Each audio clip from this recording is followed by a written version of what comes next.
Bonjour à tous. Donc, nous sommes très heureux cet après-midi, ce midi, de recevoir Denis Bourguet à l'Université de Perpignan. Donc, Denis Bourguet, il est chercheur à l'INRAE et il est fondateur de Peer Community In, donc, qui est une initiative qui est en train de révolutionner un petit peu les modèles éditoriaux d'édition scientifique et même de rapports d'évaluation scientifique dans une optique qui est vraiment tournée vers la science ouverte et vers une reprise en main par les chercheurs de leur production, de leur processus de publication et d'évaluation dans un contexte où on a des coûts de publication qui sont exponentiels et des abonnements aussi qui ne font que croître.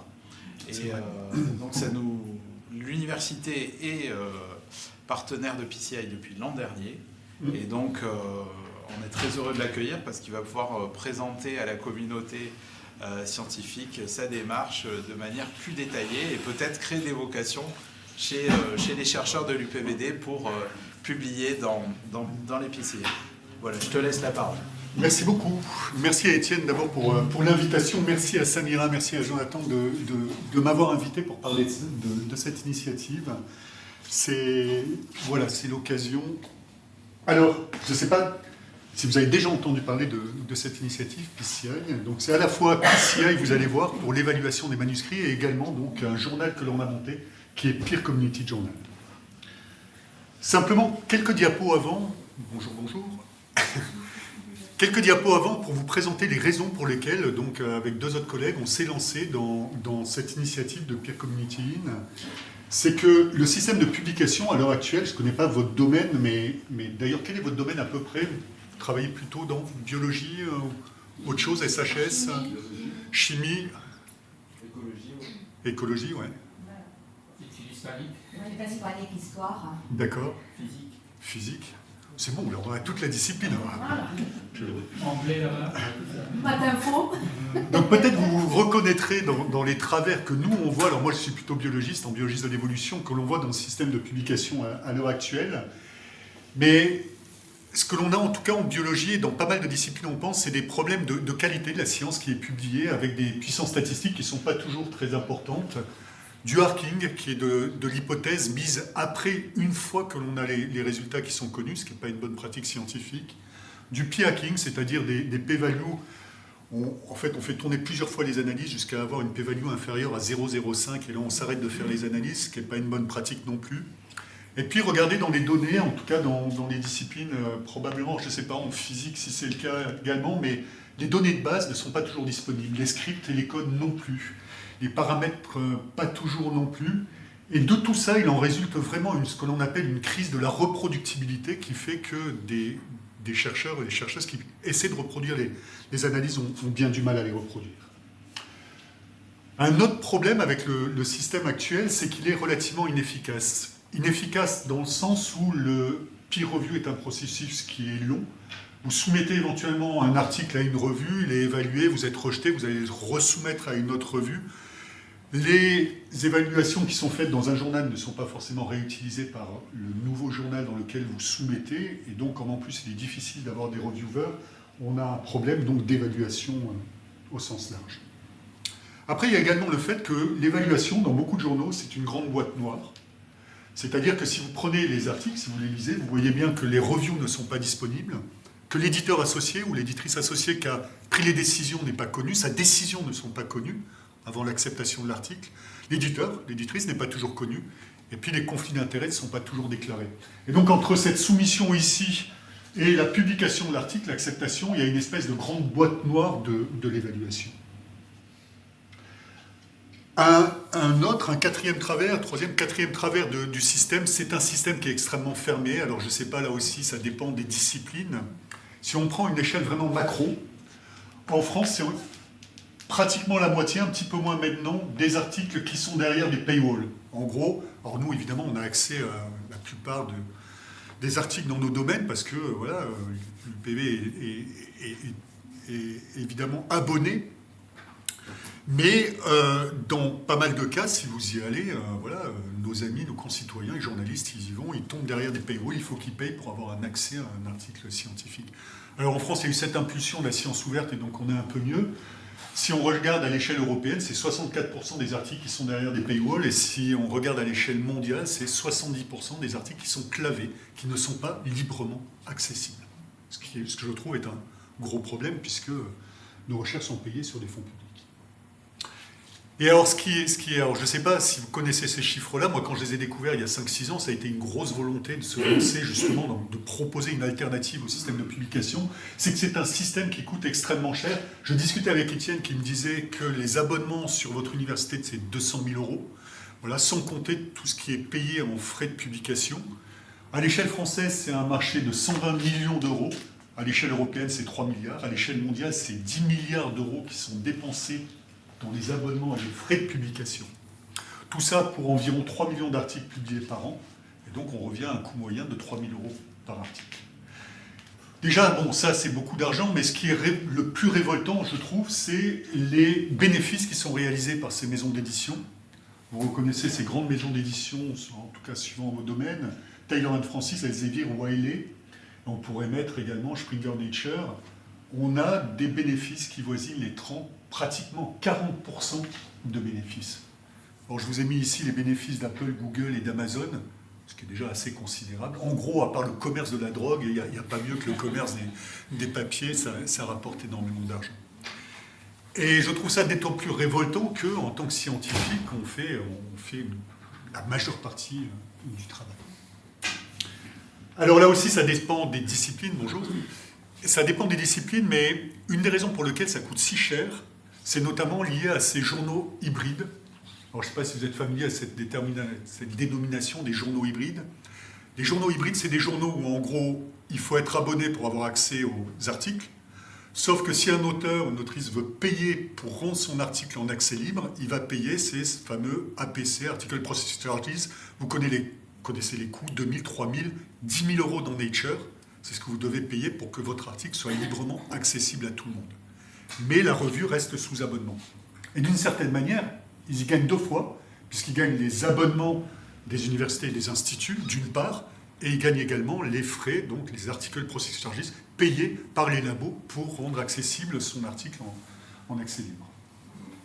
Et puis d'une certaine manière, j'ai envie de dire, les instituts, on paye 3 fois, les instituts, nos universités payent 3 fois, puisque derrière, nous, en tant que chercheurs, on fait pratiquement tout, c'est-à-dire qu'on écrit, on évalue, on édite, on fait tout ça bénévolement. On n'est pas payé par ces maisons d'édition, on ne veut pas l'être, mais en attendant, ils prennent beaucoup d'argent. Et donc, c'est un peu suite à toutes ces critiques-là, notamment le coût qui sont payés par nos institutions, qu'on s'est dit, et il y avait un appel des institutions pour se réapproprier le système de publication. Et donc, on a fondé ce double système avec, d'un côté, Peer Community, qui date maintenant depuis 6 ans, et on l'a complété par le Peer Community Journal il y a 2 ans maintenant. Donc ça forme un système binaire, un double système de publication. Alors avec d'une part, je vais vous le détailler, l'évaluation par PCI qui organise le peer review et la recommandation de préprint dans des champs disciplinaires. Et puis, une fois que des auteurs, des autrices ont une recommandation de leur préprint, ils peuvent choisir de le publier directement, sans frais évidemment, et en libre accès, dans ce Peer Community Journal, qui est un journal diamant généraliste.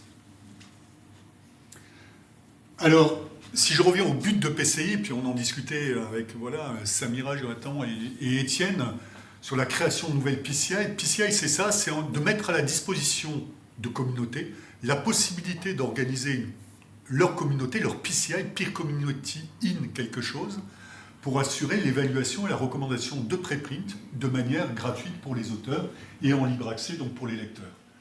Donc c'est des préprints qui sont déposés, qui peuvent être déposés dans BioArchive en biologie, en physique, dans Archive en mathématiques, Zenodo à l'échelle européenne en archives ouvertes, HAL vous connaissez évidemment, OSF Preprints, etc. Donc les manuscrits peuvent être déposés sous forme de préprint avant évaluation dans ces archives. Et puis donc les auteurs de ces préprints déposés dans ces archives ouvertes peuvent se tourner vers ces PCI pour recevoir une évaluation de leur manuscrit et une recommandation en cas d'évaluation positive. Alors dans notre domaine, avec les deux autres avec qui on a fondé PCI, on est des biologistes en évolution, c'était plus simple, on connaissait notre communauté, les gens à l'intérieur, on a réussi à les motiver, et puis on a fait en 2017 la première PCI, Peer Community in Evolutionary Biology.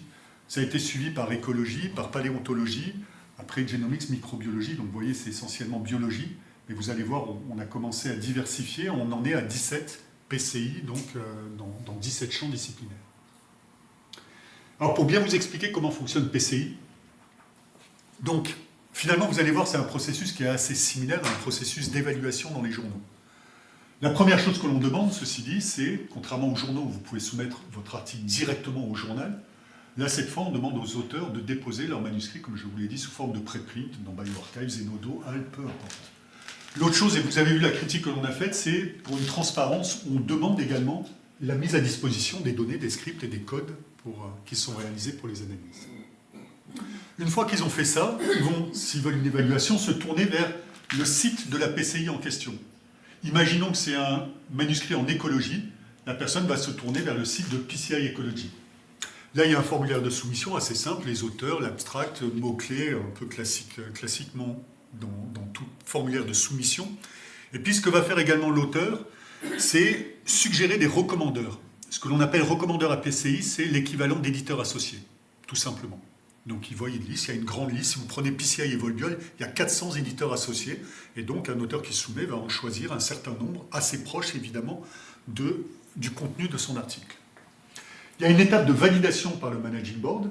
Et une fois qu'il y a validation, ces recommandeurs, ces éditeurs associés, vont recevoir un mail d'alerte leur indiquant qu'il y a une nouvelle soumission, leur donnant le lien vers le préprint et en leur suggérant de devenir recommandeurs si l'article leur paraît intéressant dans le scope de la PCI, etc.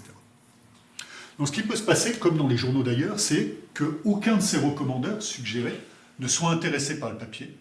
Dans ces cas-là, il n'y a pas d'évaluation, ça peut arriver. L'article est tout simplement pas considéré et sort du système. Les auteurs reçoivent un message pour leur dire « vous pouvez aller soumettre ailleurs, désolé, on n'est pas en mesure d'organiser l'évaluation de votre papier ». Mais si un ou une recommandeuse est intéressée par le papier, elle l'indique donc sur le site, elle prend le papier en main et il va y avoir une organisation du peer review. Comme dans les journaux, le système de PCI, la plateforme de PCI leur permet d'inviter des référés et sur la base d'au moins 2 peer reviews, il va y avoir une décision éditoriale. Là aussi, comme dans n'importe quel journal.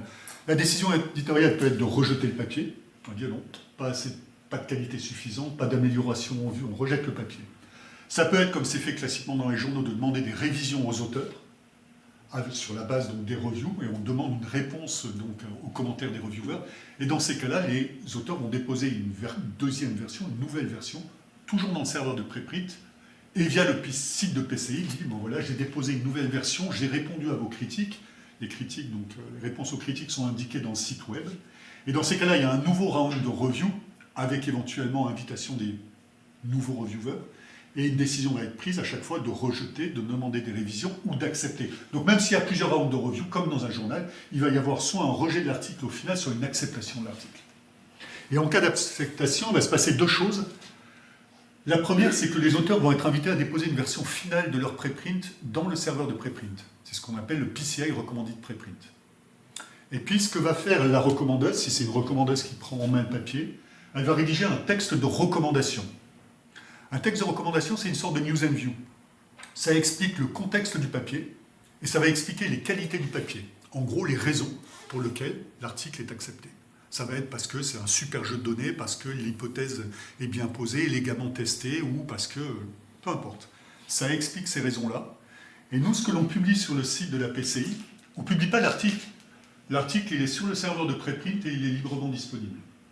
Ce que l'on publie, nous, c'est le texte de recommandation ici, les reviews et tout le processus éditorial. Je pourrais vous montrer après, éventuellement, s'il y a accès à Internet. Donc ça, c'est pour vous donner une idée. Par exemple, vous prenez le site de PCI et Volbiol, si vous allez dessus, vous regardez une recommandation qui est publiquement, tout est disponible, il n'y a pas de paywall sur PCI, évidemment. Donc ça, vous voyez que la recommandation, il y a un titre à la recommandation, Diverse Outcomes in Cheese Fungi Domestication, vous voyez. Ça a été recommandé par Christel Fries sur la base de 2 reviews réalisées par Delphine Sicard et un reviewer qui a décidé de rester anonyme. Donc vous voyez ici, il y a l'accès aux données, aux scripts, etc., l'abstract de l'article. Et puis ce que vous voyez ici, c'est le texte de recommandation. Donc cette espèce de news and view dont je vous ai parlé, il y a même des références au texte de recommandation. Et puis si vous aviez dessous ici la recommandation, vous verriez tout le processus de review qui est publié. Donc ce système de préprint recommandé, c'est reconnu par les comités d'évaluation. Si on se concentre sur la France, essentiellement les sections 29-30 et la section interdisciplinaire 52 du CONRS, c'est reconnu par la section 67-74 du CNU, par INRAE, par IRD, progressivement par un grand nombre de comités d'évaluation. Et puis c'est reconnu par la coalition S et donc par un grand nombre de financeurs, d'agences de financement, dont l'ANR en France, qui donc acceptent, considèrent les préprints évalués comme l'équivalent d'articles à comité de lecture. Alors ça c'est très bien et c'est ce qu'on a voulu faire au tout départ à PCI. On s'est dit finalement il n'y a pas besoin de publier formellement l'article puisque finalement, si on en revient là, un article qui est ici, il est disponible gratuitement, il est validé par une communauté, validé scientifiquement, donc finalement il n'y a pas besoin de le publier puisque tout est à disposition et c'est ce que l'on souhaite. Ceci dit, on voit bien que les communautés, en France et à plein d'endroits, ont encore besoin, les auteurs dans des communautés ont besoin de publications pour des raisons d'évaluation dans leur comité. Nous, quand on parle avec les collègues, alors je ne sais pas dans votre discipline, mais nous, en Italie, en Espagne, ils nous disent il faut absolument qu'on publie dans les journaux à impact facteur qui sont dans Q1, Q2, Q3, Q4. Et ils divisent simplement, ils font 4 tas en fonction des impact facteurs. Et si on ne publie pas là-dedans, tout simplement, notre article n'est pas considéré, donc on est mal évalué, etc., etc. Et donc, ce que l'on a fait, c'est, OK, les auteurs et les autrices peuvent en rester à ce préprint recommandé par PCI, mais on a organisé la possibilité, pour ceux qui le souhaitent, la majorité évidemment, la possibilité de publier. Et donc, il y a 3 possibilités, puisque comme ça reste un préprint, il reste la possibilité de le publier. Donc, les préprints recommandés peuvent être soumis à n'importe quel journal. Ils peuvent être soumis à ce que l'on appelle les PCI Friendly Journals, et je vais vous expliquer ce qu'il y a derrière cette dénomination, où ils peuvent être transférés, publiés directement, sans condition, sans frais, dans Peer Community Journal, dont je vous ai parlé, et je détaillerai un peu plus. Alors, ce que je rappelle, nous, les PCI, il y a le bandeau là-haut, c'est PCI Friendly Journals, ce sont en gros des journaux déjà établis et qui se sont déclarés favorables à profiter des évaluations et des recommandations réalisées par PCI. Il y a 3 catégories. La première, là-haut, vous voyez ici, donc, ici la première catégorie, c'est les journaux qui disent, moi, si je reçois une soumission d'un préprint recommandé par PCI, je le publie directement, à partir évidemment du moment où il est dans le scope de la revue. Ils disent, pas de revue complémentaire, je le prends. Alors évidemment, c'est des journaux commerciaux, ils vont dire, ok, mais vous avez des frais d'APC si vous voulez publier là-dedans, mais en tout cas, il n'y a pas de revue complémentaire, et vous voyez ici un certain nombre, dont PeerJ, etc., de journaux qui sont dans cette catégorie. Et puis, on pourra en parler dans le détail si vous voulez, pour PCI Registered Reports, il y a ici un autre grand nombre de journaux dans cette catégorie. Après, il y a des journaux qui se déclarent friendly, PCI friendly, et qui sont dans une deuxième catégorie. Ils ne disent pas qu'ils acceptent directement n'importe quel article recommandé par PCI. Ils disent, ce que je ferai, c'est que si les auteurs me font une pre-submission inquiry, qui me disent, voilà, j'ai eu une évaluation par PCI, j'irai voir les reviews et les évaluations et la recommandation réalisée par PCI. Et sur cette base-là, je donnerai une réponse rapide, généralement en moins de 5 jours, pour vous dire que j'accepte directement l'article sans review, ou au contraire que je le mettrai en review complémentaire, parce que je considère qu'il y a des choses qui n'ont pas été forcément bien évaluées, ou au contraire que je ne suis pas intéressé. Et là, vous voyez donc un grand nombre de journaux dans cette catégorie. Et puis une troisième catégorie, alors là, qui se mouille encore un peu moins, mais qui est favorable à aller regarder les évaluations et profiter des évaluations de PCI, qui dit on l'utilisera, mais qui ne s'engage pas à donner une réponse rapide. Et puis là, vous voyez encore un autre grand nombre de journaux dans cette catégorie. Donc il continue, on reçoit des demandes voilà, de journaux de figurer dans ces 3 catégories. Un petit mot sur le Peer Community Journal. Donc on l'a dit, on a fondé ce journal-là maintenant il y a 2 ans. Ça accepte uniquement des articles, des préprints qui ont été recommandés par l'une des 17 PCI, je vous donnerai le détail après, et uniquement donc des articles recommandés. C'est-à-dire vous ne pouvez pas soumettre directement à Peer Community Journal. Si vous voulez publier dans Peer Community Journal, il faut passer par l'une des PCI et avoir une recommandation. Je l'ai dit, je le répète, c'est un journal diamant, c'est-à-dire que c'est gratuit pour les lecteurs, tout est accessible en libre accès, et puis c'est gratuit pour les auteurs, il n'y a pas ces fameux APC, Article Processing Charge, et on en est donc à une publication, on a publié environ, là on va finir avec 270 articles publiés à la fin de cette année, on en a publié 120 cette année. Il y a 17 sections, c'est un journal généraliste, c'est-à-dire qu'à chaque fois qu'on a une nouvelle PCI dans un domaine, une nouvelle PCI qui se monte, on va créer une nouvelle section dans le journal. L'intérêt, c'est que toute nouvelle PCI qui se monte, elle va avoir à disposition tout un journal qui est déjà établi, qui est déjà indexé, etc., etc. Et puis on a donc déjà une indexation dans le Directory of Open Access Journal, on est compatible avec le plan S, on est référencé dans Cab Abstract, Google Scholar, Dimensions, Crossref, et on a donc fait une candidature pour un référencement dans le Web of Science. Donc voilà, pour résumer sur le processus, une fois que vous avez une recommandation par un PCI, pour les auteurs, ils peuvent s'en rester là. Voilà, le papier recommandé est trouvable, accessible et citable dans la littérature. Comme je vous l'ai dit, ils peuvent décider de le soumettre directement et le publier dans Peer Community Journal ou le soumettre à ces fameux PCI Friendly Journals. L'avantage de ce système également, je vous l'ai dit, c'est qu'une réponse rapide en 5 jours. Donc pour des gens qui ne veulent pas aller publier dans Peer Community Journal, ils ne savent pas trop, c'est nouveau, tout ça, ils peuvent se tourner vers ces PCI Friendly Journals. En ayant une réponse rapide en 5 jours, ça a quel avantage? C'est que si vous avez une réponse négative ou une réponse du type « on va le remettre en review » et que vous n'êtes pas d'accord, vous dites vous annulez votre soumission et vous passez à un autre PCI Friendly Journals en lui donnant l'accès aux évaluations, aux recommandations et qui sur cette base-là va dire « ok, ça me va, j'accepte votre article ». Alors, utiliser PCI, ça a pas mal de conséquences, c'est pour ça qu'on l'a fait. Là, ça permet des économies à nos agences de financement, ça permet des économies d'abonnement et de frais d'APC. On a fait une estimation du coût d'un papier dans PCI, c'est de l'ordre de 300 à 500 euros pour passage par PCI et par Peer Community Journal, à comparer aux 3000 euros que coûte donc un papier dans un journal classique. Ça permet la promotion de la recherche reproductible, on oblige la publication des données, des scripts et des codes. Ça donne une transparence des évaluations, des décisions, des sources de financement. Et puis ça a un impact qui nous semble assez important, c'est que ça valorise le travail d'évaluation puisqu'on publie les reviews et les textes de recommandation.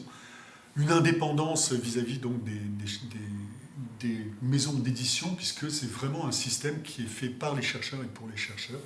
Voilà, avec des décisions collectives, ça permet de la multidisciplinarité, on l'a évoqué. Alors avant de finir et d'engager la conversation, si vous avez des questions derrière, et j'espère, c'est de vous dire un peu où on en est. Donc je vous l'ai dit, je vous donnerai le détail après, on a fondé 17 PCI à l'heure actuelle. On a reçu donc un peu plus d'1 millier 300, donc 1300 préprints soumis. On a refait à l'heure actuelle un peu plus de 600 recommandations. Vous voyez ici le nombre de recommandeurs, ces éditeurs associés. On est proche maintenant de plutôt de 2300 éditeurs associés qui ont rejoint l'ensemble des communautés. On est pratiquement à une centaine de PCI Friendly Journals et un grand nombre de communautés qui nous soutiennent, comme l'a dit Étienne, et l'Université de Perpignan en fait partie. Donc voilà le détail des communautés et l'historique de ces communautés-là. Donc je vous l'ai dit, on a commencé en 2017 par Evolbiol, suivi en 2018 d'écologie, paléontologie. Donc ensuite, en 2019, Animal Science, zoologie. En 2020, on a eu un grand wagon, on en a ouvert 6 différentes, vous les voyez. En 2021, on a eu PCI Registered Reports, on pourra en parler un peu plus dans le détail, l'objet est assez intéressant. Et cette année, on a ouvert la première en SHS qui a été PCI Organization Studies, et puis on en a 3 projets qui devraient, Plant Sciences, Nutrition et Psychologie, qui devraient probablement arriver donc en 2024.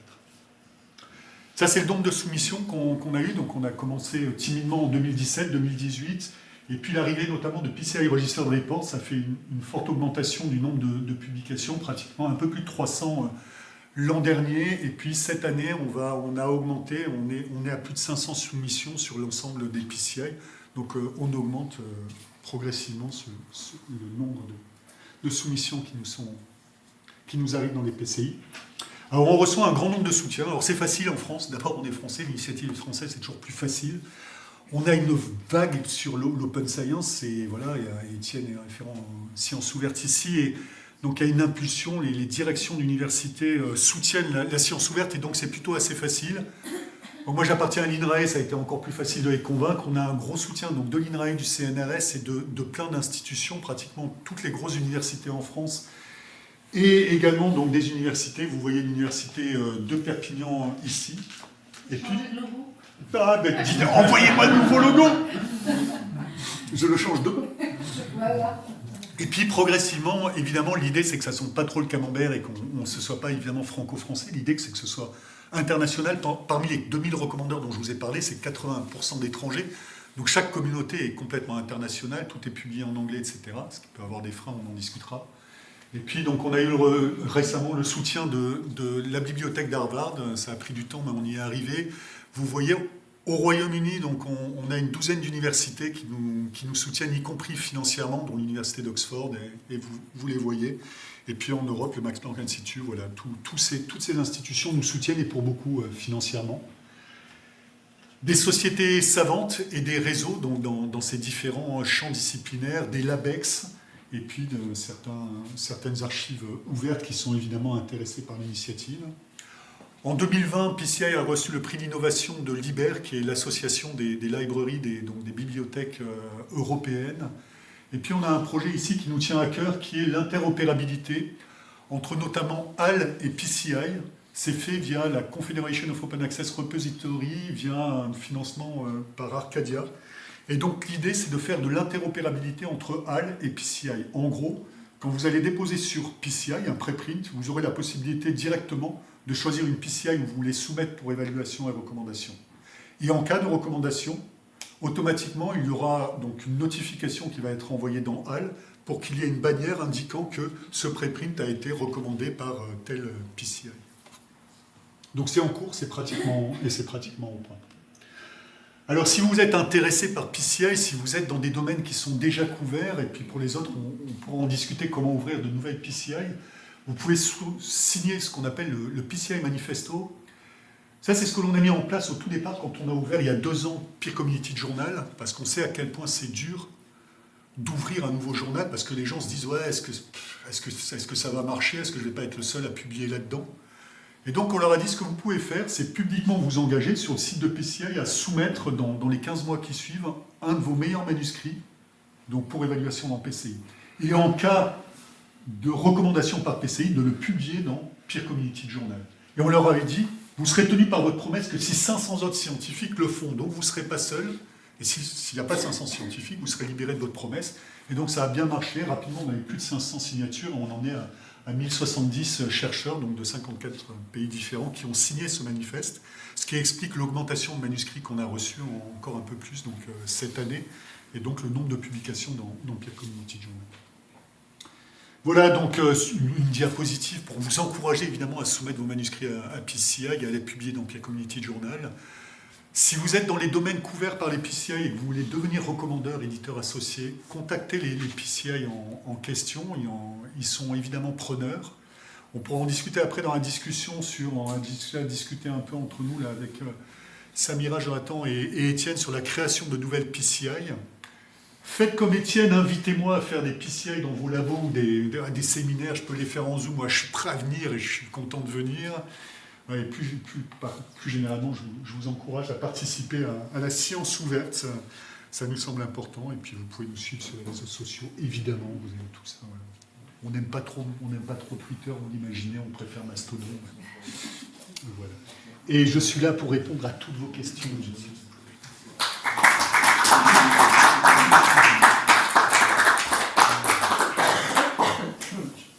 Oui. Je suis assez surpris parce que dans les sections CNU qui retiennent PCI, j'ai vu la section 29, qui est des sections publiques. Et en revanche, je n'ai pas vu de journaux associés à cette section. Alors la section 29, c'est la section biologie évolutive, écologie, et c'est pas la section physique. 29 la section. Attention. CNRS. Oui, attention, parce qu'il y a la CNU 67, et effectivement c'est Biodépop, et il y a la section 29 du CONRS, qui est la section biologie évolutive écologie, paléontologie, Et c'est la raison pour laquelle, non, effectivement, il n'y a pas de PCI en physique pour le moment. Peut-être parce qu'ils en ont moins besoin, ils ont plus de journaux diamants, ils vont sur Archive, ils sont moins bêtes que les biologistes. Et donc on n'a pas de PCI en physique, mais on serait partant. Voilà, il y a SciPost en physique que vous devez peut-être connaître et qui marche très bien et qui offre une possibilité de diamant. Et Jean-Sébastien Caux qui porte ça à bout de bras et je lui en suis reconnaissant, on le connaît bien. Voilà, donc il y a peut-être moins besoin de PCI dans le domaine de la physique. Mais on serait prêt à en accueillir évidemment. Donc c'est pour ça qu'il n'y a pas de journaux en physique dans la liste des PCI friendly. Votre question? C'était que notre section, c'était 74, non? Là? Notre section, c'était la... C'est la 74, je ne sais plus laquelle c'est la 74. La section CNU, Oui. 74. Non, ce n'est... Ah non, non, en CNRS, il y a la 29, la 30, c'est les deux sections linéaires, voilà. Et après, il y a la section interdisciplinaire qui est la 52. Oui, voilà. Et les trois ont pris des motions, en fait, pour dire que des préprints recommandés par PCI, ils évalueront ça comme des journaux à comité, des articles dans des journaux à comité de lecture. Sans même nécessité de publier dans Peer Community Journal. Ça a été dit, les facteurs d'impact pour nous, c'est quand même quelque chose qu'on tient compte beaucoup. Là, pour l'instant, c'est vrai, c'est trop récent, c'est vrai, on ne peut pas avoir des facteurs d'impact, mais... Alors, on a une réponse à ça. La première, c'est que dans énormément de champs disciplinaires, je ne sais pas dans le vote, progressivement, c'est vrai au CNRS, c'est vrai dans énormément d'universités, parce qu'elles ont signé DORA, la Declaration of San Francisco, de s'écarter et de ne plus utiliser les facteurs d'impact dans les évaluations. Alors, ça prend du temps, ce changement, ce n'est pas toujours complètement le cas, mais sachez que ça va plus vite que beaucoup de chercheurs ne le pensent dans ces commissions où ils demandent les 5 meilleures publications, de ne pas mettre les facteurs d'impact et que les évaluateurs aillent regarder réellement ce qui est fait. Et donc ça, c'est un progrès par rapport à l'utilisation mauvaise de ces métriques. Après, on n'est pas naïf. Déjà, on est en France. Déjà, même dans toutes les communautés, ils restent très chevillés aux facteurs d'impact. Et c'est la raison pour laquelle on a fait une candidature pour le Web of Science pour que Peer Community Journal soit indexé. Ça prend du temps. Il faut plus de 2 ans pour ça, pour qu'ils vérifient qu'il y a un volume de publication correct, que les évaluations se font correctement. Donc ce qu'on espère, c'est que dans les mois à venir, on soit référencé par le Web of Science et progressivement, on aura un facteur d'impact. Mais on veut être clair, on est contre l'utilisation de facteur d'impact dans les évaluations. Donc on ne mettra pas cette espèce de facteur d'impact en bandoulière et clair en nez. On ne fera pas, ce que font beaucoup de revues, une politique éditoriale pour augmenter le facteur d'impact de PCI. Il sera ce qui sera, tant mieux s'il est beau. Mais on se dit, si ça peut aider des communautés, soit françaises, soit des communautés étrangères qui sont complètement chevillées, et qui le regrettent d'ailleurs pour les auteurs, chevillées à ces facteurs d'impact, si ça peut les libérer et leur permettre de publier dans Peer Community Journal, tant mieux. Et c'est pour ça qu'on a fait cette démarche, qui a été longuement discutée. Des gens à l'intérieur de l'association étaient absolument contre le fait qu'on aille vers le Web of Science parce que c'est Clarivate, parce que c'est Elsevier, parce que c'est des grands méchants. Et c'est vrai que le facteur d'impact, on n'a pas envie de promouvoir ça, quoi. Oui. J'ai une question de savoir si vous réfléchissez, parce que là, comme j'ai compris que marchait le système, du coup, il n'y a pas possibilité d'anonymat pour les auteurs, donc d'avoir des reviews en sous aveugle. Est-ce que c'est... Alors, c'est possible. On sait que c'est important dans certaines disciplines. J'ai dit, par exemple, PCI Organization Studies, en Humanities, en tout cas dans ce champ disciplinaire-là, ils sont très sensibles au double blind. Et donc, la façon dont on procède, c'est qu'on dit plutôt que de déposer dans un préprint, vous le déposez dans un serveur personnel. Vous pouvez même faire un Google Doc à la limite, pas obligé d'utiliser Google, mais quelque chose sur lequel vous pouvez anonymiser. Vous avez vu Zenodo, je ne sais pas si vous êtes familier à Zenodo, moi j'aime beaucoup Zenodo, ça a été développé par l'Union européenne. Et dans Zenodo, vous pouvez faire un dépôt de préprint anonyme. Donc il est disponible, c'est un préprint, mais vous pouvez donc virer votre nom et donc soumettre dans ces cas-là le lien vers ce préprint sur lequel il n'y a pas le nom. Et ensuite, il y a une possibilité d'anonymat des reviewers. Quand ils déposent leur review, ils peuvent ne pas mettre leur nom. Et donc, ça permet d'assurer un double blind en évaluation. Mais fondamentalement, c'est plutôt pas ce qu'on promeut, puisque l'utilisation des préprints est plutôt, on va dire, non anonyme. Mais quelqu'un qui le souhaite, et on sait que ça peut être important, peut passer par du double blind. Si j'ai un article qui est recommandé par PCI, et qu'ensuite j'ai publié ailleurs, j'ai un ou deux articles? Un seul, d'une certaine manière. Parce que ce que tu vas faire, c'est que tu vas donner le DOI de l'article final, d'une certaine manière, dans les ce qui risque d'arriver et ce que les gens voient. L'avantage que je vois, moi, c'est que tu n'as qu'un article, mais tu as aussi un préprint recommandé associé. Donc déjà, on sait, il y a des études qui ont été mises sur le fait que de mettre des préprints avant la publication, même sans passer par PCI, est plutôt pas mal en termes de visibilité de ces recherches. Mais en plus d'avoir un préprint recommandé par PCI, c'est des évaluations qui sont transparentes, qui sont là, qui sont disponibles, un texte de recommandation signé par quelqu'un de ta communauté, qui est un éditeur associé, donc généralement un peu connu éventuellement, voire très connu dans ta communauté, et qui va expliquer les qualités de ton papier. Et je trouve que ensuite, en termes de valorisation, en termes de CV ou n'importe quoi, de dire j'ai une publication, mais j'ai en plus, ça a été sous forme de préprint, voilà, recommandé par PCI, je donne le lien vers la recommandation sur lequel les évaluateurs peuvent aller voir le texte de recommandation qui explique les qualités de ton papier. Moi, je trouve ça plutôt sympathique. Donc, je dirais qu'une publication, mais associée à un processus transparent et de mise en avant de l'article. L'article, il portera le même titre. L'article comprend le même titre, le même titre, même... En fait, ce qui se passe, de plus en plus, je ne sais pas si je suis connecté à Internet ici ou pas. Il y a Google... Firefox qui est Ouais, c'est vrai.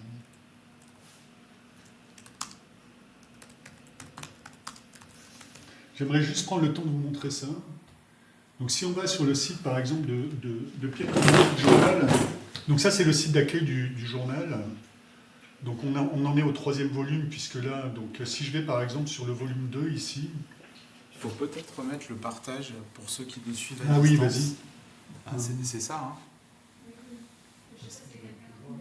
Il y a quelqu'un ou pas à distance? On va regarder. Parce que sinon, effectivement, c'était pas la peine.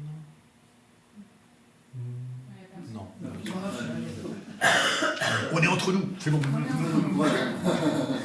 Donc prenez cet article par exemple. Donc on l'a publié dans Peer Community Journal. Les auteurs qui ont eu une recommandation dans PCI Infections, vous voyez ici le infection, ont décidé de publier cet article-là dans Peer Community Journal. Donc si on va sur la page d'accueil, c'est la page d'accueil du journal, vous voyez qu'il y a le lien vers le PDF ici. Il y a ici le résumé évidemment. Dessous, il y a toutes les publications qui sont citées par cet article, c'est obligatoire et on le met. Le DOI, l'article donc reçoit un DOI, c'est le DOI de l'article, on vient dessus si je clique dessus. Voilà.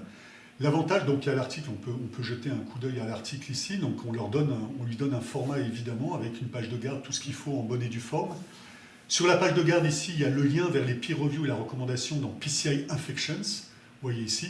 Et puis on a ici un template qui est en bonne et due forme avec donc l'ensemble de l'article. Si je reviens ici, l'avantage c'est qu'on a ce bouton-là qui est le Peer Review and Recommended by PCI. Donc je vous ai dit, il a été recommandé, il est dans la section Infections, c'est-à-dire qu'il a été recommandé par PCI Infections. Si je clique sur le bouton-là, je vais sur le site de PCI Infections, où j'ai la recommandation de l'article. Ça c'est le titre de la recommandation, il a été recommandé par Sébastien Massard sur la base des reviews de Juan José Lopez et de Michael Eck. Vous voyez ici, vous reconnaissez l'article ici avec les auteurs. Et vous voyez dessous, je vous ai dit, ce fameux texte de recommandation ici, qui comporte même des références, comme un texte de recommandation, un news and view pour en avoir. Et puis dessous, vous voyez le round 2 d'évaluation avec la réponse des auteurs, la décision éditoriale de Sébastien Massard au round 2, le round 1 avec la décision éditoriale, et puis dessous, vous voyez les reviews, l'ensemble du processus de review. Ce qui est intéressant également, je trouve, c'est cet article-là, c'est bien un préprint recommandé au départ. Et si je clique sur l'article, là je clique sur le préprint en lui-même. Le préprint, il a été déposé dans BioArchive, vous allez le voir, si ça veut bien aller. Voilà, donc là je suis sur BioArchive, et ça c'est l'article d'origine qui a été déposé dans BioArchive. Et si vous voyez, si vous regardez bien, il y a marqué sur le site de BioArchive, une fois qu'il y a publication dans Peer Community Journal, il y a marqué Now Published in Peer Community Journal. Si je clique ici, j'ai le DOI, je retombe sur Peer Community Journal. Donc il y a une interopérabilité entre la publication dans le journal, la review, tout le processus éditorial, review, évaluation, recommandation dans la PCI correspondante, et sur le serveur de préprint, le lien vers l'article publié dans Peer Community Journal. Donc ça permet de donner l'ensemble des liens du processus. Mais là, c'est parce que ça a été publié dans un Peer Community Journal. Oui. Et dans le cas où c'est publié dans un autre journal. Certains PCI Friendly Journals mettent également une bannière qui est indiquée « Cet article a été originellement un préprint recommandé par PCI » et donne le lien là aussi vers la recommandation dans PCI. Oui, mais dans l'autre journal, l'article a subi encore un cycle de reviewing. On peut très bien imaginer des modifications. Oui, tu as raison. Donc on va avoir deux formes d'articles, enfin deux articles qui vont être plus ou moins identiques, plus ou moins différents. Et ce qui est vrai à l'heure actuelle avec de toute façon les préprints, c'est-à-dire de plus en plus, je ne sais pas dans vos domaines, mais nous dans nos domaines ça devient de plus en plus la règle de déposer en préprint et de soumettre à un journal, qui fait qu'on se retrouve toujours avec un préprint d'un côté, c'est vrai dans Archive éventuellement ou ailleurs, sous la forme de préprint, et puis qu'il y a un DOI, hein. BioArchive met un DOI, maintenant Archive met des DOI, et on se retrouve également avec la publication finale dans le journal qui a un autre DOI, qui a la version of record, qui est le DOI de l'article. Et donc on se retrouve toujours avec deux publications. Et PCI ne change rien là-dedans, puisque PCI recommande, n'attribue pas, PCI, hein, j'entends pas PCJ, PCI n'attribue pas un nouveau DOI. Il garde le DOI du préprint.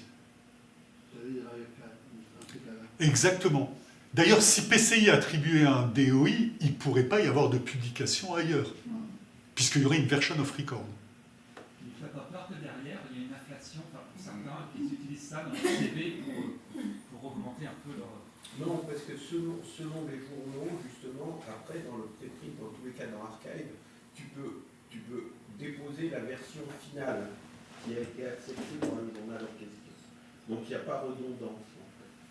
Et c'est vrai ça, la loi pour la République numérique qui est en France maintenant, il y a un certain embargo, mais elle prévoit cette voie verte, ce qui correspond à ça, qui est de déposer la version acceptée par le journal, pour le coup, dans n'importe quelle archive ouverte, on peut le faire dans HAL. C'est une façon de mettre à la disposition de l'ensemble de la communauté son manuscrit, le même hein, pour le coup, qui est publié dans le journal, de manière gratuite. Alors, suivant les journaux, il y a un embargo de 12 mois, mais globalement, on peut faire ça. Donc simplement pour vous montrer aussi sur la page d'accueil de Pierre Communauté ces fameuses sections. Si vous regardez ces sections, vous reconnaîtrez ici les 17 sections qu'il y a dans les 17 PCI. Et donc à chaque fois qu'on va avoir... Et donc à chaque fois qu'on va avoir une nouvelle PCI qui va se créer, on va créer une nouvelle section à l'intérieur donc du journal. Et ça, on voit vraiment cet avantage-là, où chaque nouvelle communauté dans un champ disciplinaire ou sur un objet particulier, elle va bénéficier d'un journal qui est déjà là, qui on espère sera indexé donc, dans le Web of Science demain, donc il n'y aura pas à refaire toute la démarche. Vous avez bien compris l'intérêt, c'est on va multiplier les PCI, on en est à 17, demain probablement 20, 30, on est prêt à aller à 50, 100, qui à chaque fois pourront bénéficier de toute la dynamique précédente qu'il y aura eu dans Peer Community Journal depuis maintenant 2 ans, 3 ans, etc. Donc ça se veut pour incrémenter et avoir de plus en plus de force. Et les communautés, les nouvelles communautés bénéficient. L'autre chose que je n'ai pas dit, c'est si on va sur ces sites de PCI, donc là vous avez... donc ça c'est PCI Inflections ici, donc, qui est ici. Mais si on va sur ces sites des PCI, donc c'est 17 fois le même site, il y en a un par PCI, mais c'est des sites qu'on continue à améliorer avec des développeurs qu'on paye cher. C'est pour ça une des raisons qu'on a du soutien, c'est pour payer ces web développeurs. Mais ils nous font tout un système qui remplace, vous connaissez probablement, il y a des champs surtout sur les domaines ScholarOne et Managing Editor par lesquels on passe pour l'évaluation des manuscrits. Nous, les sites des PCI, c'est quelque chose qu'on a développé en open source à façon complètement dédié au système de PCI, mais qui nous fait un back-office et un front-office qui nous permet de gérer tout le système d'évaluation. L'avantage, c'est qu'à chaque fois qu'on fait des améliorations, elles se répercutent sur les 17 sites et que demain, une nouvelle PCI qui se crée bénéficie tout de suite d'un site web qui est amélioré et de plus en plus performant. J'ai une question. Oui, pardon, je suis bavard. La première, je crois que la seule langue de publication, c'est l'anglais. Oui. Pour le moment, est-ce que vous envisagez de publier dans d'autres langues, en français, alors, peut-être dans d'autres langues? Non pour les articles. On a vraiment parce qu'on veut que ces communautés soient, elles le sont, internationales au maximum, et voilà, pour des raisons historiques, l'anglais dans la plupart des disciplines se sont imposés, et on veut que les communautés ne soient pas subdivisées en plein de langues et que voilà, des Croates évaluent des articles. Donc on reste en anglais. La seule chose que l'on fait, parce que ça nous semble important, c'est en train d'être mis en place, ça devrait être le cas en 2024, c'est la possibilité pour les auteurs de traduire en anglais, en n'importe quelle langue, en 2 langues supplémentaires, voire 3, voire 4. Donc le résumé, le titre et les mots-clés. Et là où on se dit que c'est important, c'est que pour des recherches dans Google Scholar, n'importe où, pour pouvoir tomber sur l'article, ça sera extrêmement facile. Nous, la question, la réflexion qu'on se fait, c'est qu'avec l'intelligence artificielle, si demain les gens qui ne sont pas anglophones tombent sur un article de PCI en anglais, ils peuvent faire des traductions automatiques et, même si ça ne sera pas parfait, avoir quand même accès au contenu. Mais il faut qu'ils les trouvent.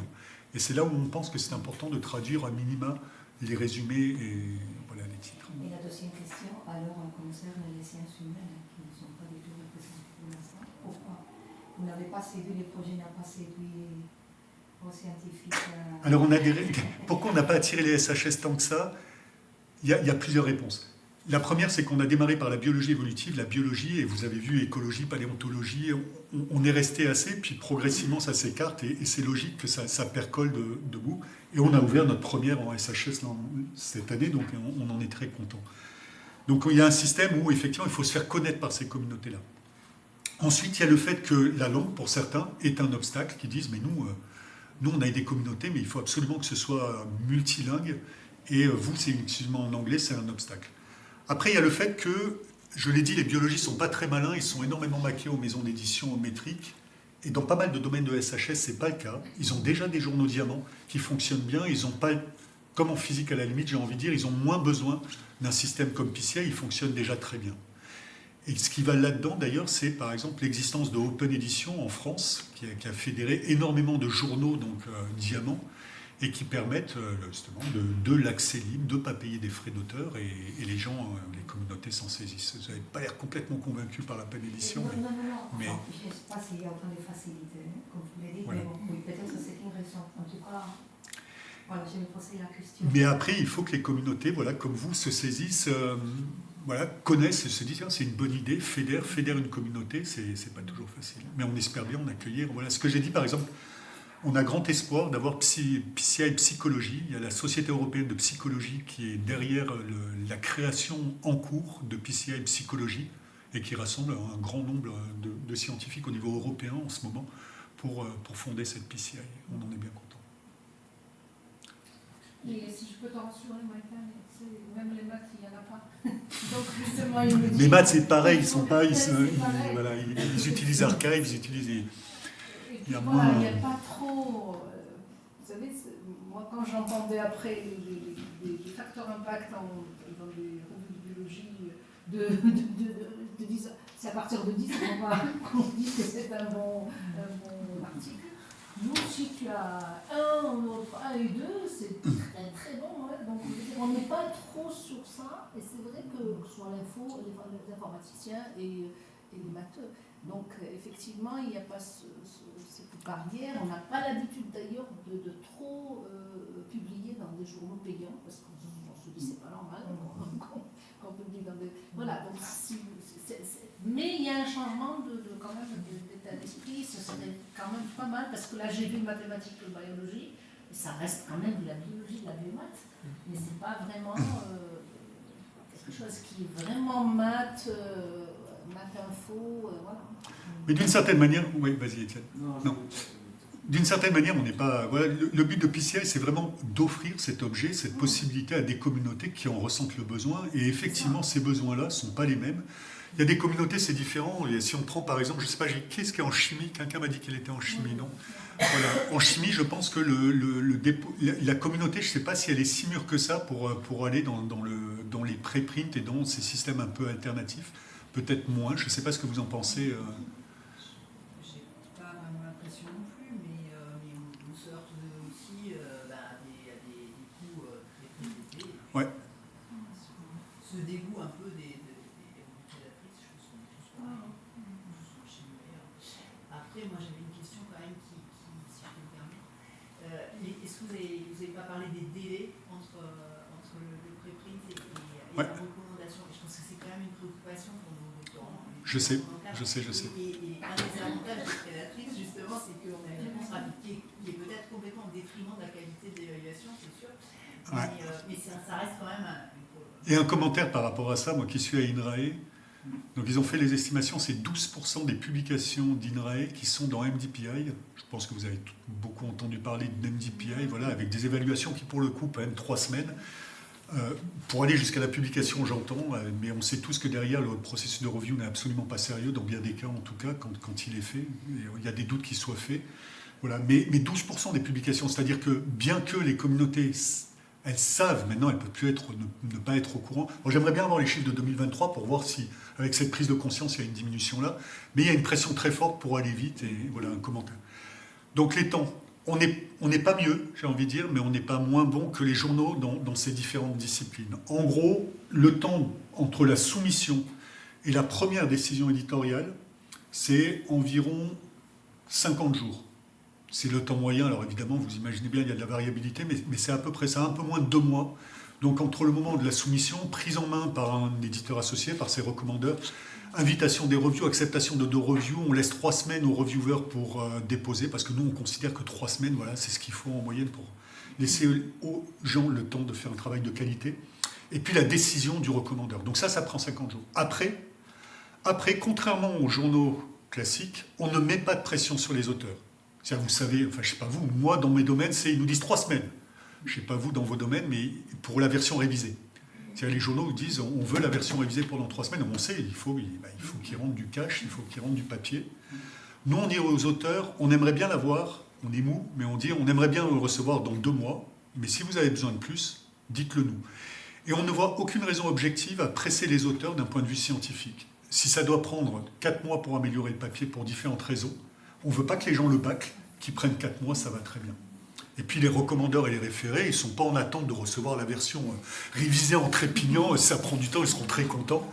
On met un peu de pression sur les recommandeurs et les référés, parce que pour les auteurs, eux, ils sont effectivement un peu pressés de recevoir, donc ils reçoivent des mails automatiques, on les embête. Nous, on s'embête beaucoup, c'est affreux, l'édition, on est en train de fouetter les gens, pendant que les auteurs se plaignent, évidemment, j'ai découvert ça, c'est fantastique. Et voilà, donc on met un peu de pression côté évaluation, mais côté soumission, non. Et donc tout ça pour dire que certains sont pressés, ils nous resoumettent au bout de 15 jours, parce qu'il n'y a pas forcément beaucoup de modifications, machin. Et d'autres qui vont prendre 6 mois, pour diverses raisons. Et donc ça, alors, je peux vous donner une moyenne, mais il y a un tel écart type sur machin qu'il n'y a pas. Donc tout ça pour dire que si vous êtes un peu réactif, tout ça, vous allez avoir un processus d'évaluation qui est classiquement ce qui est fait dans les journaux sérieux de nos disciplines. On n'est pas plus rapide, mais on n'est pas moins rapide non plus. Oui. Moi j'avais une question sur les jeux de données, parce que ça m'est arrivé plusieurs fois de publier avec des données qui n'étaient pas diffusables au grand public parce qu'il y avait des conventions avec des privés qui fournissaient une partie des données, ce genre de choses. Et donc c'est complètement rédhibitoire, ou est-ce qu'on peut dire que à ceux qui vont réviser l'article et pas que ça soit forcément... Ce qu'on veut, c'est qu'au moment de faire une recommandation, les données elles soient publiquement disponibles. Et qu'au moment de l'évaluation, elles soient disponibles pour les référés et les recommandeurs. Ça nous semble super important et ça, c'est incontournable. C'est incontournable à quelques exceptions. Si c'est pour protéger des accords avec les industriels, là, on est contre. Parce qu'il n'y a pas de raison. C'est simplement ça, c'est pas un problème éthique. La seule raison pour laquelle éventuellement on accepte de cacher les données, ça peut être pour des raisons de confidentialité de données en psychologie ou je ne sais trop quoi, ou de données cliniques sur lesquelles on est obligé d'anonymiser éventuellement ou de ne pas rendre disponible. Ça peut être éventuellement, tu travailles dans un domaine en écologie et il y a un site, tu vois, d'orchidées super rares sur lequel ils vont exciter complètement, si tu mets les coordonnées GPS, les amateurs qui vont aller là-dedans, et donc, ou un site en paléontologie sur lequel on ne va pas donner. Et ça, voilà, il y a des raisons éthiques pour lesquelles on justifie le non-accès aux données. Mais sinon, l'accès aux données nous semble complètement indispensable pour la reproductibilité, pour le fait que ce soit à disposition. Donc oui, c'est effectivement incontournable. Ça, on parle des sites dédiés, d'avoir déposé les données dans des sites dédiés. Ce n'est pas forcément directement sur les... On préfère qu'elles soient effectivement sur des sites donnés. C'est effectivement Zenodo ou autre qui offre cette possibilité-là, ou Figshare, ou je ne sais pas trop quoi. Il y a plein de systèmes pour déposer ces... Exactement. Si on regarde ici, si on regarde une recommandation dans PCI, ça doit être forcément ici.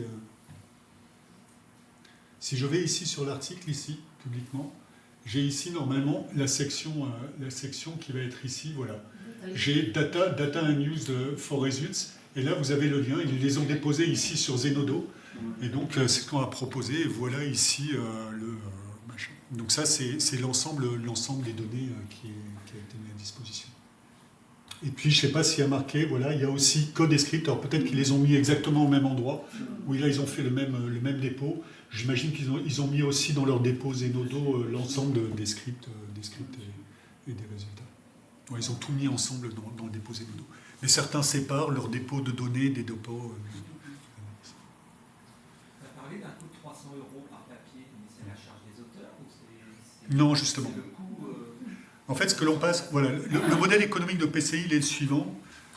Et donc, vous avez vu l'ensemble des partenaires qui nous soutiennent, des universités, des instituts. Et ce qu'on demande, c'est une contribution relativement modeste de quelques milliers d'euros. Alors, je ne sais plus, c'est 3 000 € que vous donnez, voilà, Perpignan, ou quelque chose comme ça.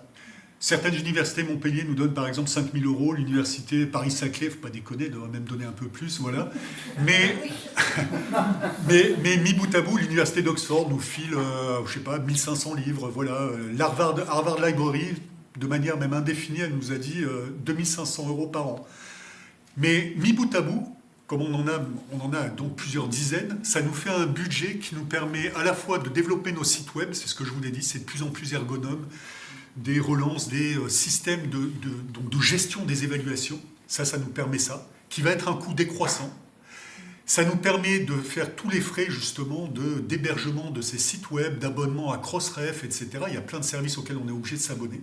Et donc, tous ces soutiens-là que l'on a, eux, ça leur coûte pas grand-chose. On leur dit souvent, c'est les frais d'un PC, d'un article dans un journal par an. Donnez-le.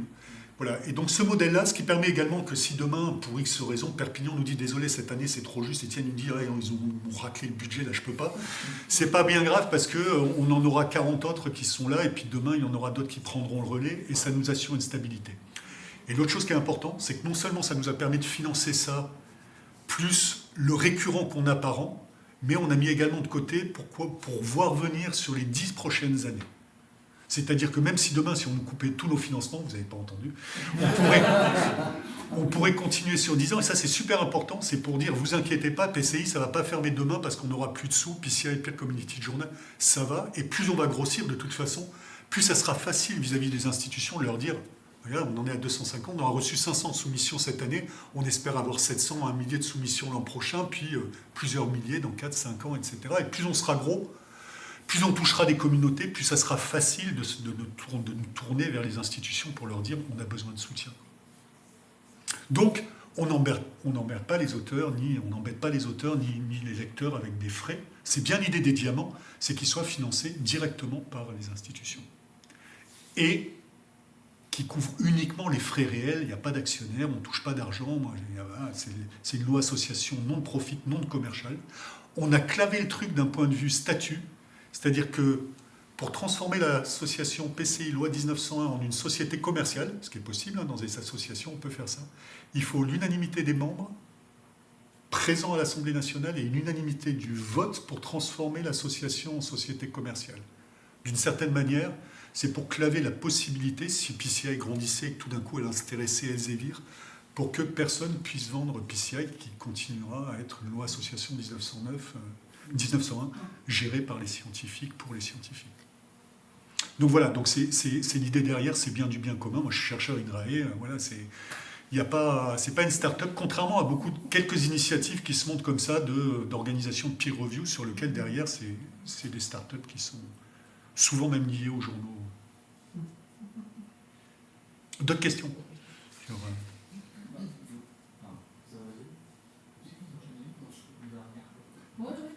Est-ce que toutes les sections CNU reconnaissent pour celles qu'on a contactées qui sont dans nos domaines, section donc 67 maintenant et à 68-74, effectivement, ils soutiennent. C'est-à-dire qu'ils n'ont même pas besoin de la publication dans Peer Community Journal.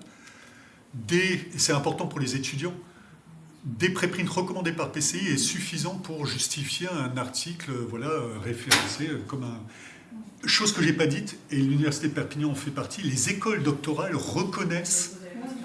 les écoles doctorales reconnaissent les préprints recommandés par PCI comme valables pour les soutenances de thèse. Et c'est important parce qu'un étudiant en thèse peut très bien avoir une recommandation par PCI, obtenir la recommandation, se réserver le droit de qu'est-ce qu'il veut faire avec, est-ce qu'il veut aller vers les PCI Friendly Journals ou est-ce qu'il veut publier dans Peer Community Journal, Et ça laisse le temps donc d'améliorer le papier, de le valider et puis de se dire où est-ce que je vais le publier, tout en ayant le feu vert de l'école doctorale pour soutenir cette thèse. Et on trouve que ça, c'est plutôt pas mal, quoi. Ça précipite pas les choses. Et même, j'avais une remarque par rapport... Il y a plus de sections quand même CNU maintenant qui acceptent... Oui. Des Alors, bizarrement, sur les sections CNU, récemment, on est allé voir sur les sites des CNU et il y a encore pas mal de CNU qui fonctionnent avec les facteurs d'impact qui demandent un certain nombre, pour être qualifié en tant que maître de conf ou prof, qui demandent un certain nombre de papiers dans des revues à facteur d'impact supérieur à 0,5 ou 1 ou je ne sais pas trop quoi.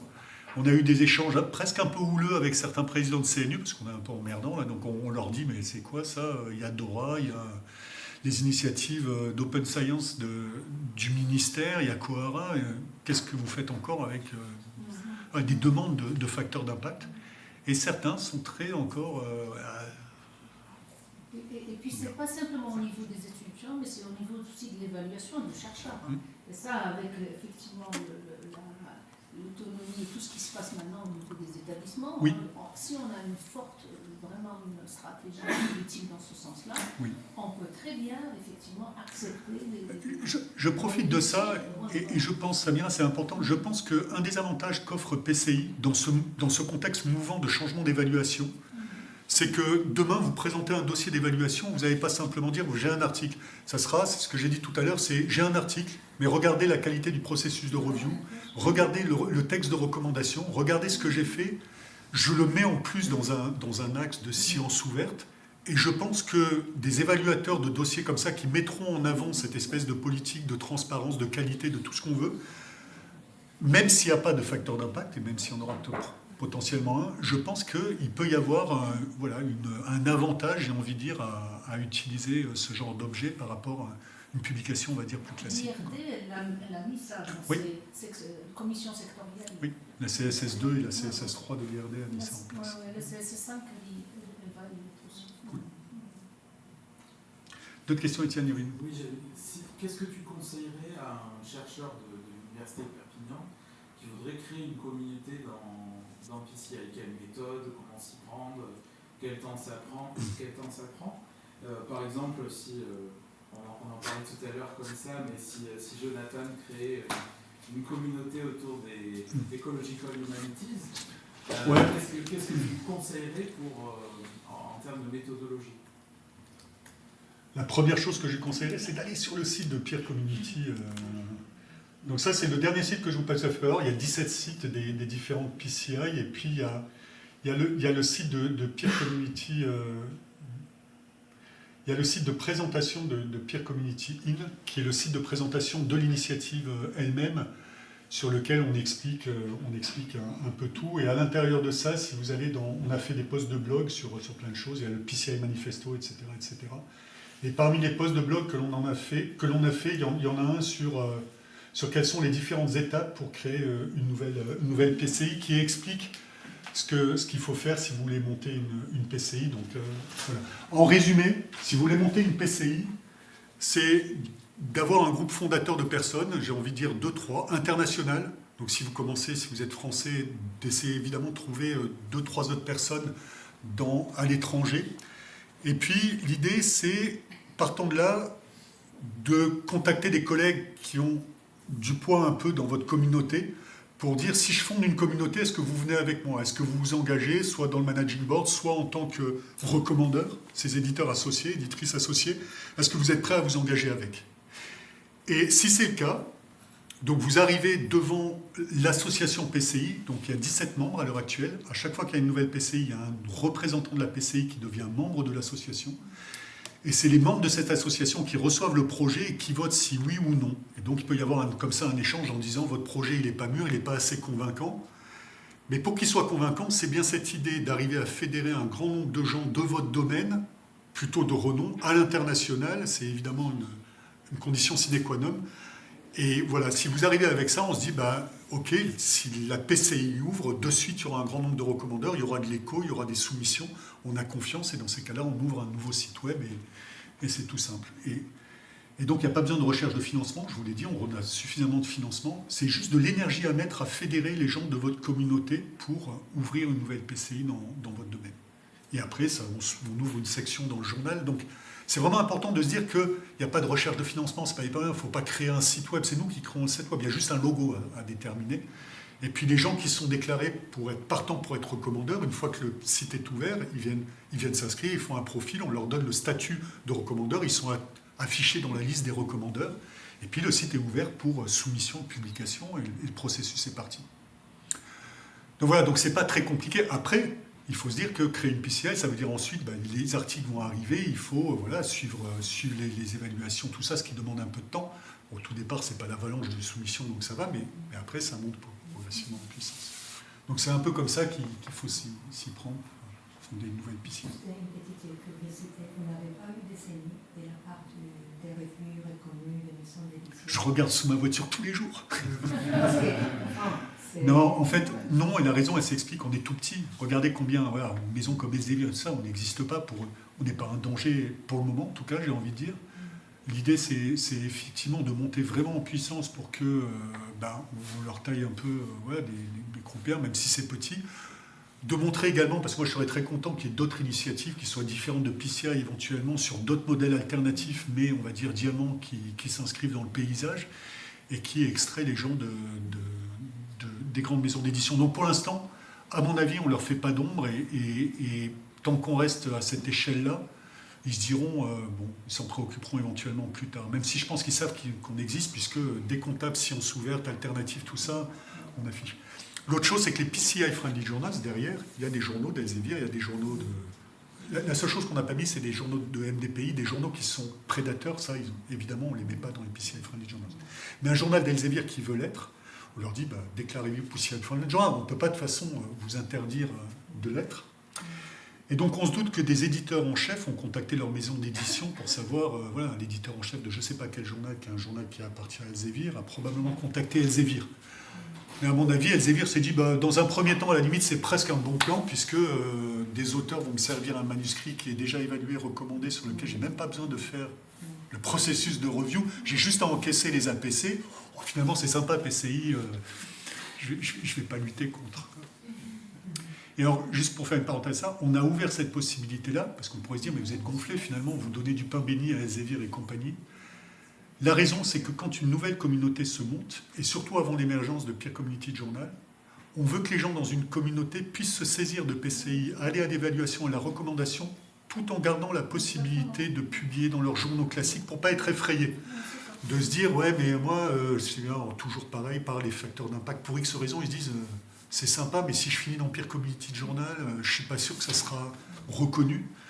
Et donc on leur dit, c'est pas grave, passez par PCI, améliorez la qualité de votre article, faites-en un bon, tournez-vous vers des PCI Friendly Journals, publiez comme classiquement, sauf que, comme je l'ai dit, vous aurez en plus un préprint recommandé avec un texte de recommandation, donc vous pouvez y voir du bénéfice sans vous mettre en danger vis-à-vis de vos évaluateurs, vos évaluations, votre communauté. Et notre idée, c'est que PCJ soit référencé à Impact Factor, qu'on monte en puissance, ce qui fait que demain, les gens se diront ouais, ça, moi j'ai une recommandation en PCI, je vais dans Peer Community Journal, c'est gratuit, ça me va très bien. Donc, c'est bien pour ceux qui connaissent en biologie évolution, en écologie, c'est bien de faire un processus invasif où au tout départ, on ouvre cette possibilité en se disant qu'elle sera plus nécessaire après.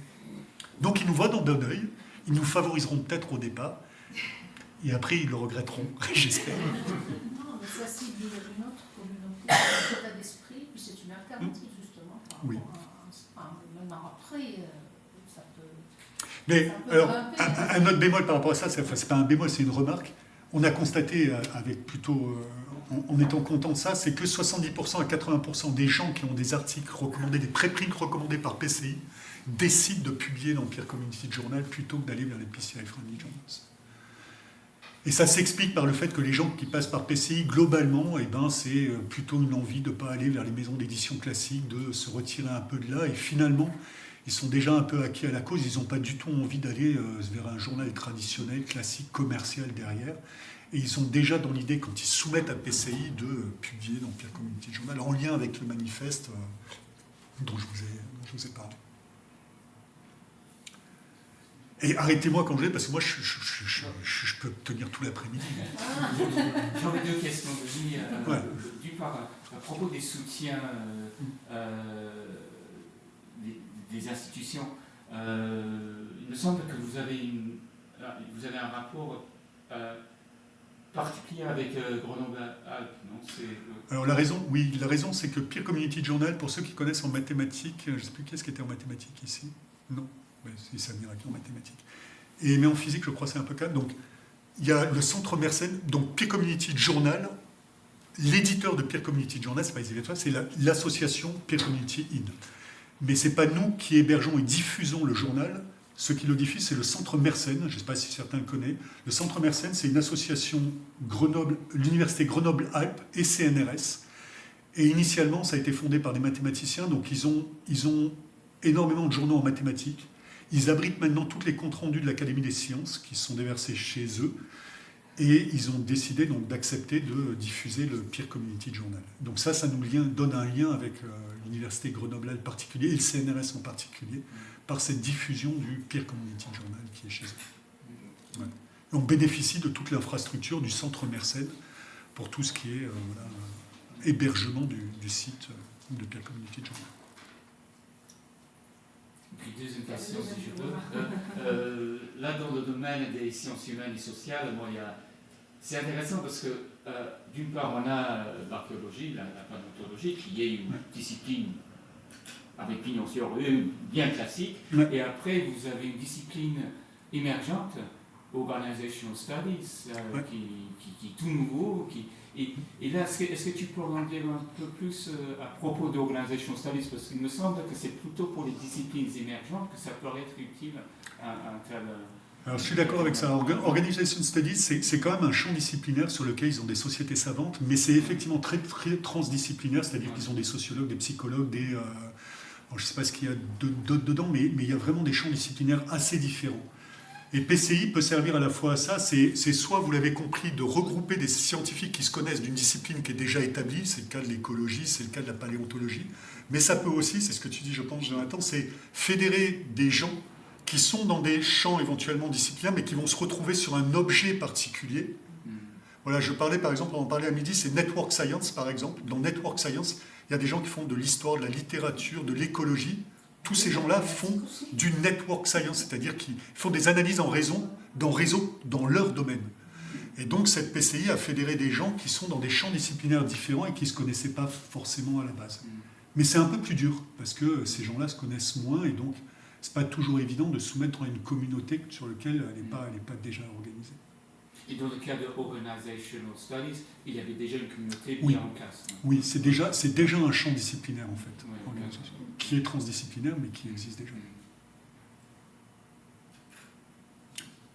Je vous libère ou...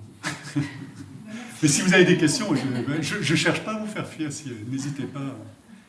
On a aussi une adresse contact@peercommunityin.org. De toute façon, si vous tapez peercommunityin.org, vous tombez sur le site et il y a nos points de contact et n'hésitez pas pour la moindre question. Merci encore.